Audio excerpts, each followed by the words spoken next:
My dream of a perfect new home shattered on my first night, when a police officer drew his gun and ordered me to my knees on my own property. The moving boxes were a cardboard mountain range that I had spent the last 3 days conquering. But this was the final summit. I stood on the porch of my new house, my very first house, and took a deep, satisfying breath of the crisp autumn air. The scent of cut grass and distant wood smoke filled my lungs. This was it. I'd made it. After years of saving every penny, working double shifts as a pediatric nurse, I had bought a small, charming bungalow in what the realtor called a quiet, family-friendly suburb. It was my slice of the American dream. The street was lined with perfectly manicured lawns and stately oak trees dropping their fiery leaves. It was peaceful. Almost too peaceful. I was dragging the ridiculously large blue recycling bin to the curb, its plastic wheels rumbling noisily on the pavement, when I first saw the police cruiser. It wasn't speeding or flashing its lights. It was just there, at the far end of the street, crawling along at a snail's pace. I didn't think much of it. Cops patrol, that's what they do. I gave the bin a final shove into place and turned to head back inside, already mentally planning where the big, comfy armchair would go. That's when I heard the car stop, directly in front of my house. I paused, my hand on my screen door, a little knot of unease tightening in my stomach. I turned back. A white officer was getting out of the car. He was tall and broad, with a crew cut and a jaw that looked like it was permanently clenched. He didn't look at the other houses, the ones with the little garden gnomes and the welcome mats. He looked straight at me. Then he looked at my house, then back at me. His gaze was heavy, like a physical weight. "Evening," he said, his voice flat, but loud enough to carry across the lawn. It wasn't a greeting. It was a demand for my attention. "Good evening, officer," I replied, trying to keep my voice light and friendly. I gave him a small, hesitant wave. Maybe he was just welcoming the new neighbor. Some neighborhoods did that, right? He walked onto my lawn, his boots making soft, deliberate thuds on the grass I'd just been admiring. He stopped about 10 feet away, his hand resting casually on the butt of his gun. "This your house?" he asked, his eyes scanning me from my messy bun down to my paint-splattered leggings. "Yes, it is," I said, a little more proudly this time. "I just moved in on Friday." I gestured vaguely at the stacks of boxes visible through the front window. "Just moved in," he repeated, not like he was processing information, but like he was mocking me. "We've had some reports of suspicious activity in this area. People casing houses." My blood ran cold. "Oh, well, I haven't seen anything like that. It's been very quiet." "I'm sure it has," he said, and his lips curled into something that wasn't a smile. "You got some ID on you, ma'am?" The ma'am felt like an insult. My heart started to beat a little faster. It's inside in my purse. I just came out to take the bin to the curb. I can go get it for you if you'd like." I started to turn toward the door. "Stay right where you are," he barked, and the sudden command was like a whip crack. His hand was no longer resting on his gun. It was gripping it. "Don't move." I froze instantly, my body rigid with shock and a sudden primal fear. "Okay," I whispered, my throat suddenly dry. "I'm not moving." "You match the description of a suspect in a string of burglaries around here," he said, taking another step closer. My mind raced. What description? A black woman in paint-splattered leggings? I wanted to scream, to shout that I was a nurse, that I saved lives, that I had a perfect credit score and paid my taxes. But all that came out was a choked squeak. "I think there's been a mistake, officer." The only mistake is you thinking you can talk your way out of this," he snarled. And then it happened. In one fluid, terrifying motion, he drew his weapon. The sound of the gun clearing the holster was sickeningly loud in the quiet evening air. He pointed it directly at my chest, a perfect dark circle that seemed to swallow all the light and air in the world. My vision tunneled. The beautiful oak trees, the quaint houses, my house, it all blurred into a watercolor wash of fear. All I could see was him, his face a mask of contempt, and the black hole at the end of his arm. My legs felt like they were about to give out. "On your knees," he commanded, his voice cold and hard as steel. What? Please, I didn't do anything. I said on your knees. Now, he roared, and I flinched so hard I thought my bones would snap. Tears streamed down my face as I sank down onto the hard, cold concrete of my own driveway. The sharp little pieces of gravel dug painfully into my kneecaps. I was kneeling, in front of my new home, in my new neighborhood, with a gun pointed at my heart. He didn't say anything else. He just stood there, his gun steady, his eyes filled with a chilling, triumphant hatred. Seconds stretched into an eternity. I could hear my own ragged breaths. I could hear the thumping of my heart, so loud I was sure he could hear it too. 1 minute passed, then another. My knees were screaming in agony. The humiliation was a physical fire burning through me. But the fear was worse. It was an icy ocean and I was drowning. He was just waiting. But for what? For me to flinch? For backup? Or for an excuse? The silence was absolute, broken only by the distant rustling of leaves. Then another sound cut through the tension. The low, guttural growl of a powerful engine, approaching slowly. A sleek, black sedan, the kind that costs more than my house, turned onto my street.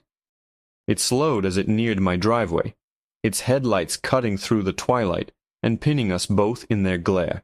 The officer shifted his weight, his eyes flicking for a second toward the vehicle. The car came to a complete stop right next to his cruiser. The driver's window, tinted so dark it looked like a void, began to slide down. The smooth, quiet hum of the descending window was the only sound in the universe. My eyes were locked on the growing sliver of black, my breath caught in my throat. I expected to see another cop, maybe a detective. What I did not expect was the face that emerged from the darkness of the car's interior. It was a woman, probably in her late 60s, with a cloud of perfectly coiffed, snow-white hair. A string of pearls gleamed at her throat, and diamond studs sparkled in her ears. Her face was a network of fine lines, but her eyes, a piercing shade of blue, were sharp and missed nothing. They flicked from the officer to his drawn gun, and then down to me, kneeling on the concrete.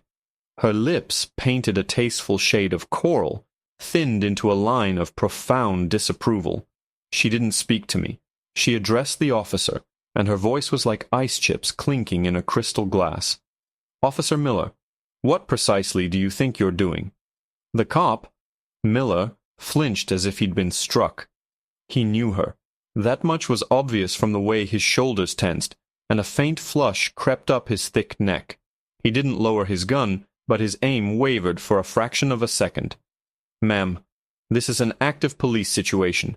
I need you to stay in your vehicle for your own safety." He was trying to sound authoritative, but his voice was strained. The woman let out a short, incredulous laugh that held no humor. "An active situation? It looks to me like you're terrorizing my new neighbor on her own property." She gestured with a perfectly manicured hand towards my house, towards me. "Lower your weapon, David." "You're making a spectacle of yourself." "David." She called him David. The use of his first name was a deliberate, calculated strike, and it landed perfectly. I watched his face tighten, a muscle jumping in his clenched jaw. I was still on my knees, a silent, terrified spectator to a power struggle I couldn't comprehend. Hope, a fragile and dangerous thing, began to bloom in my chest. "Ma'am, with all due respect," he ground out, "this woman matches the description of a burglary suspect we've been tracking. I'm following procedure." "Procedure?" The woman's voice dripped with scorn. "Tell me, David, what part of the procedure involves pointing a lethal weapon at an unarmed woman who is taking out her recycling bin? As for the description, how specific was it?" "A black woman, because I've been watching her move in for 3 days. I watched her carry a box of books so heavy I thought she'd topple over. I watched her father hang that ridiculous wind chime by the door. I happen to know she's a pediatric nurse at St. Jude's. Does that sound like your suspect?" Every word she spoke was a brick being laid in a wall between me and him. She knew who I was. She had been watching. The thought was both comforting and unsettling. I looked from her steely gaze back to Officer Miller. His face was a thundercloud of fury and confusion. He was losing control. and that made him even more dangerous. His knuckles were white on the grip of his gun. "I have a report," he insisted, his voice rising. "A report of a suspicious individual casing the neighborhood." "Oh, I'm well aware of the report," the woman said, her voice dropping to a conspiratorial calm that was far more menacing than shouting. She leaned forward slightly in her leather seat, her blue eyes pinning him in place. "Because I'm the one who made it." The world seemed to stop spinning. Miller froze. He stared at her, his mouth slightly agape. He clearly hadn't expected that. I felt a wave of dizziness wash over me, my mind struggling to connect the pieces. She had called the cops? On who? On me? The fragile hope in my chest shattered, replaced by an icy dread. Was this some kind of elaborate trap? The woman held his gaze for a long, charged moment, letting the silence hang in the air like thick smoke. She looked like a queen passing judgment, and he was nothing but a palace guard who had overstepped his bounds. Finally she delivered the final devastating blow, her voice clear and cutting in the evening air. "I called dispatch 30 minutes ago. I reported a police cruiser that had been circling this block for over an hour, driving unnaturally slow. I reported an officer who appeared to be fixated on the home of our new resident. I reported you, Officer Miller, for harassment and suspicious activity. So how about you lower your weapon and explain to me, the head of the Oakwood Neighborhood Watch, exactly what probable cause you had to draw a firearm on the woman I was just about to bring a welcome basket to?" The sound of Officer Miller holstering his gun was deafeningly loud. It was a click of defeat, a metallic punctuation mark on the woman's verbal demolition.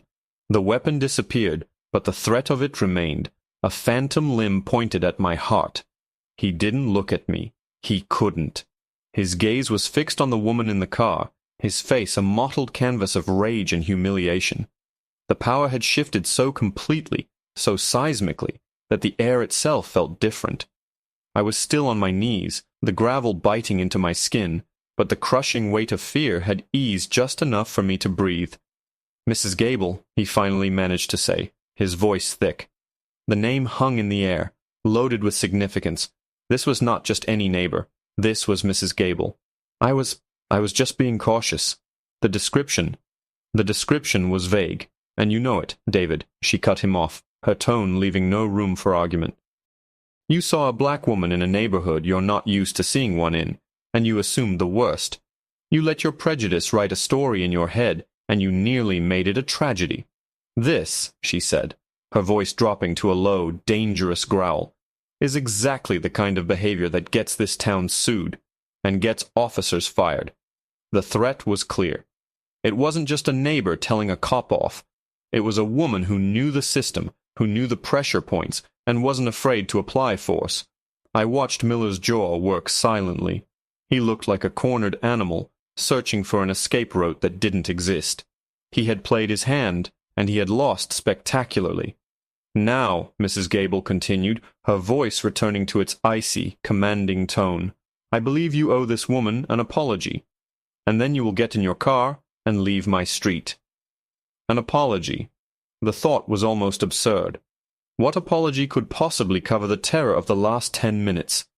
The feeling of cold metal aimed at my chest, the burning shame of being forced to my knees on my own property. But I watched him, waiting. He had to do it. She had him pinned. He took a deep breath, his chest puffing out, and finally, turned his eyes to me. There was no remorse in them, only a simmering, bottomless resentment. "I apologize," he mumbled, the words sounding like they were being dragged over broken glass, "for the misunderstanding." He turned on his heel before I could even process the pathetic excuse for an apology, and strode back to his cruiser. He didn't look back. The car door slammed shut with a crack of finality, and a moment later, the cruiser pulled away from the curb, its red taillights disappearing down the street, leaving a thick, suffocating silence in its wake.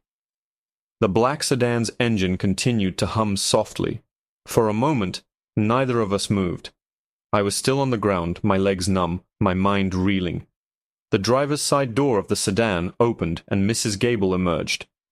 She was surprisingly tall, her posture ramrod straight. She moved with a purposefulness that belied her age. She walked over to me, her sensible but expensive-looking shoes making a soft crunching sound on the driveway. She stopped in front of me and looked down. Her expression was no longer severe. It was something softer, etched with a deep, weary concern. "Are you all right, dear?" she asked, her voice now gentle. "Here, let me help you." She extended a hand to me. Her skin was soft, but her grip was surprisingly strong.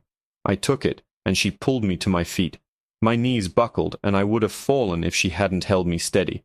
The pain was sharp and immediate, and I looked down to see angry red indentations on my skin, with tiny flecks of blood where the sharper stones had broken through. "Oh, for heaven's sake," Mrs. Gable clucked, her eyes full of genuine anger. "That man is a menace. Let's get you inside. You need to clean those knees." She guided me, one arm firmly around my waist, towards my front door. I was moving on autopilot, my body a clumsy machine my brain had forgotten how to operate. We stepped inside, into the chaotic mess of half-unpacked boxes.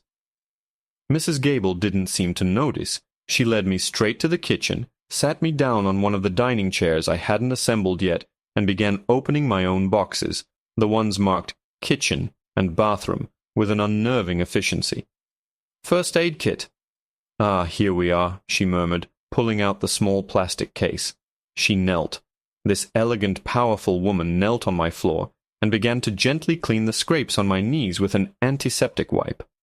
The sting was sharp, but it was a real, physical pain that somehow helped ground me. "I'm so sorry you had to go through that," she said, not looking up from her task.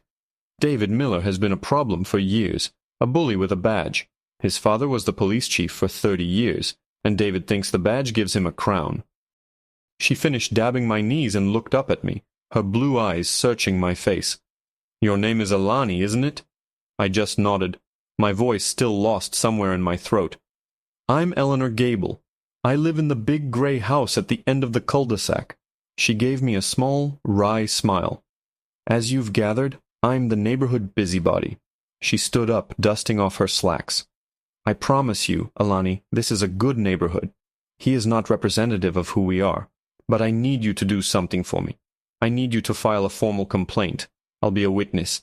I already have the incident on my dash cam. But it has to come from you." I finally found my voice, though it was shaky. "He'll know it was me. He knows where I live." The fear was still there, a cold snake coiling in my gut.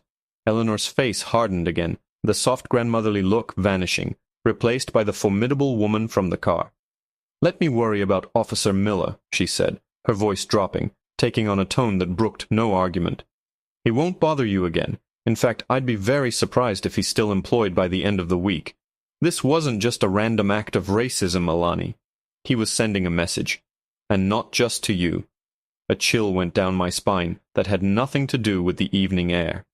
"A message? What do you mean? Who else was he sending a message to?" Eleanor Gable walked over to my front window, peering out into the darkening street. She was silent for a long moment, her back to me. When she finally turned around, her face was grim, her blue eyes shadowed with a gravity that terrified me more than Miller's gun had. "He was sending a message to me," she said quietly. "Miller's family and mine. We have a history, a very ugly one, and you, my dear, have just unfortunately found yourself in the middle of it." The words hung in the air between us, heavy and chilling. My kitchen, with its half-unpacked boxes and the lingering smell of cardboard, suddenly felt like the stage for a drama that had been playing out for decades. I had simply stumbled into the third act. I sank back onto the chair, my scraped knees forgotten. "History," I whispered. "What kind of history?" Eleanor pulled another unassembled chair from the wall and sat opposite me, her posture as elegant as ever, but her face was grim. "This town, Oakwood, it looks idyllic," she began, her voice low. "But like any small town, it has its dynasties. The Gables and the Millers are two of them. My late husband, Robert, was a civil rights attorney. David's father, Chief Miller at the time, ran this town's police force like his own private security firm. They clashed on everything. But the real war started over the land at the edge of town, the old Northwood property." She paused, her gaze distant. The Millers and a group of their crony developers wanted to rezone it for a massive, ugly strip mall. It would have destroyed the local water table and lined their pockets. Robert organized the opposition. It got nasty. Threats, slashed tires, dead animals on our porch. David, who was just a rookie then, was his father's favorite thug. He'd follow Robert, pull him over for no reason. It was pure intimidation. But Robert won.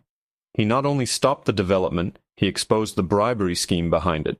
Chief Miller was forced into an early retirement to avoid federal charges. The Miller family lost a fortune, and, more importantly, they lost face. They have never, ever forgiven us for that. It all clicked into place with a sickening thud. So when I bought this house, I trailed off, the implication dawning on me. This house was a foreclosure, Eleanor finished for me. It was on the market for almost a year. When I saw the sold sign go up, I looked up the new owner. I knew the Millers would see a black woman moving into this neighborhood so close to my home as an opportunity, a way to send a message, to intimidate you, and through you, to intimidate me, to tell me that this is still their town, and that people they don't approve of aren't welcome. David was trying to poison your new life from the very first day, hoping you'd get scared and run. He was trying to hurt me by hurting you. The calculated cruelty of it stole my breath. This wasn't just a random act of prejudice, it was a targeted piece of psychological warfare, and I was the unwitting ammunition. A fresh wave of anger, hot and sharp, burned through the fear. He can't get away with this, I said, my voice gaining a strength I didn't know I had. A fierce smile touched Eleanor's lips. No, my dear, she said, reaching across the small space and patting my hand. He absolutely cannot. The next morning, Eleanor picked me up in her black sedan. I was armed with photos of my bloodied knees and a written statement. She was armed with a flash drive and a phone full of contacts. We didn't go to the local precinct. We drove 30 minutes to the county seat, to the district attorney's office and the internal affairs division. Eleanor Gable didn't just know people. She knew the people who held the puppet strings. The meeting was a blur of serious faces in suits. They watched Eleanor's dash-cam footage in silence. The video was damning. It showed the cruiser circling. It showed Miller getting out. It showed his unprovoked aggression, his gun drawn on me for long, agonizing minutes, and his furious, defeated face when Eleanor intervened. My testimony was almost secondary. The video told the whole, ugly story. By the time we left, a full-scale investigation had been launched, not just into David Miller, but into the entire Oakwood Police Department's pattern of conduct. The news traveled fast. By that evening, Miller had been suspended without pay. 2 days later, facing termination and potential felony charges for assault with a deadly weapon under the color of law, he resigned. The Miller dynasty in Oakwood had officially crumbled. I thought I would feel a sense of triumphant victory, but mostly I just felt tired. The trauma still lingered. I'd jump at the sound of a car stopping outside. I'd hesitate before walking out my front door. The house didn't quite feel like mine yet. It felt like a crime scene. That's when the neighborhood began to reveal its true self.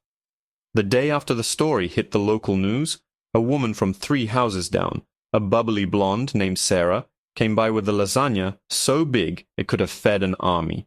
"We are so horrified," she said, giving me an awkward but heartfelt hug. "That man is not us." An older gentleman from across the street came and fixed my loose mailbox. A young couple brought me a beautiful potted orchid. One by one they came, not with pity, but with food, with offers of help, and with a shared quiet anger at what had been done to me on their street. And then there was Eleanor. She came by almost every day, sometimes with pastries, sometimes just to sit with me on the porch, swing her son-in-law had come to install for me. We talked about everything.